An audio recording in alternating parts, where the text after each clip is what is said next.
সন্দেশখালী থেকে চোপড়া বহু ঘটনায় ঘটনাস্থল পরিদর্শন করেছেন রাজ্যপাল, কিন্তু সর্বোচ্চ সুপারিশ কখনো করেননি বোস।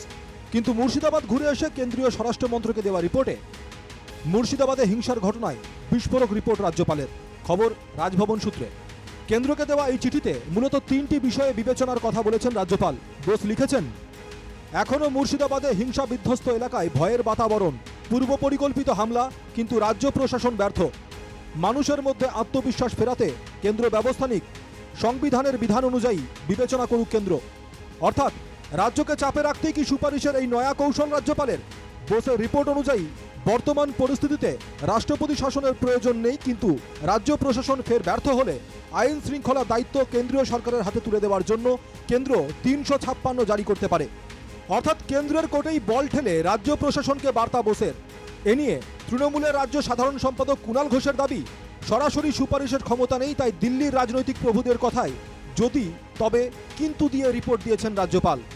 এবং রাজ্যপাল যে রিপোর্ট দিয়েছেন সেটা সম্পূর্ণভাবে রাজনৈতিক উদ্দেশ্য প্রণোদিত এবং তিনি তার পলিটিক্যাল অ্যাসাইনমেন্ট জনিত কারণে রিপোর্টটা দিয়েছেন। তিনি বাংলাকে একটু ইঙ্গিতপূর্ণ কলুষিত, একটু বিজেপিকে খুশি করার মতো একটা সুপারিশের ইঙ্গিত কি ইঙ্গিত, যদি কিন্তু এইসব লাগিয়ে তিনি যেটা করেছেন এটা একটা রাজনৈতিক পত্র উদ্দেশ্য প্রণোদিতভাবে লেখা।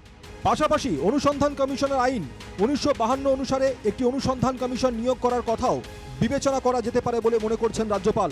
রিপোর্টের শেষে মুর্শিদাবাদের বর্তমান পরিস্থিতি বিবেচনা নিরাপত্তার বৃদ্ধির উল্লেখ করেছেন রাজ্যপাল।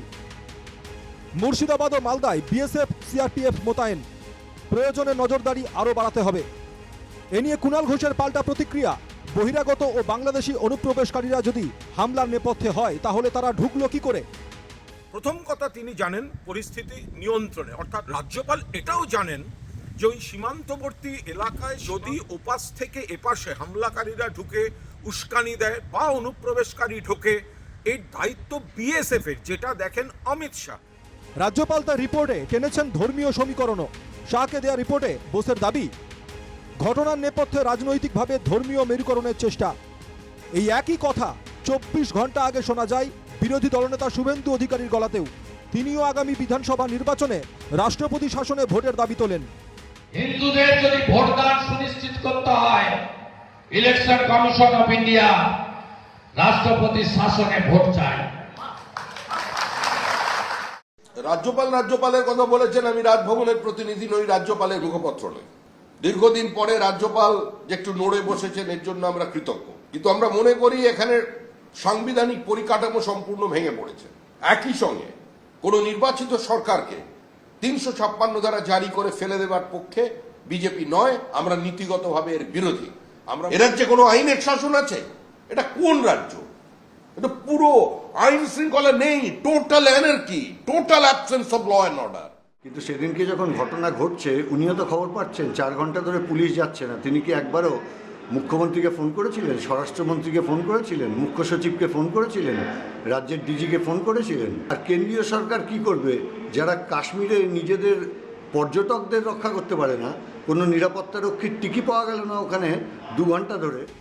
শাসকের বিরুদ্ধে নানা অভিযোগ থাকলেও রাষ্ট্রপতি শাসনের পক্ষে নন রাজ্যের বাকি তৃণমূল বিরোধী দলগুলি।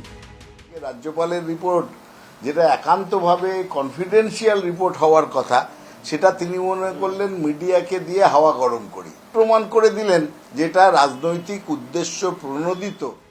সংশোধিত ওয়াকফ আইন ঘিরে গত মাসে অশান্তি ছড়িয়ে পড়েছিল মুর্শিদাবাদের বেশ কিছু অঞ্চলে।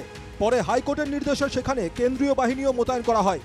সোমবার 5ই মে মুর্শিদাবাদ সফরে যাওয়ার কথা রয়েছে মুখ্যমন্ত্রী মমতা বন্দ্যোপাধ্যায়ের। মুর্শিদাবাদের অশান্তি পরবর্তী সময়ে এই প্রথম ওই জেলা সফরে যাচ্ছেন মুখ্যমন্ত্রী। সেখানে একটি প্রশাসনিক সভাও করার কথা রয়েছে তার। ঘটনাচক্রে মুখ্যমন্ত্রীর সফরের ঠিক আগেই রাজ্যপালের পাঠানো রিপোর্ট সংক্রান্ত এই তথ্য প্রকাশ্যে এলো। Bureau report, NKTV Bangla.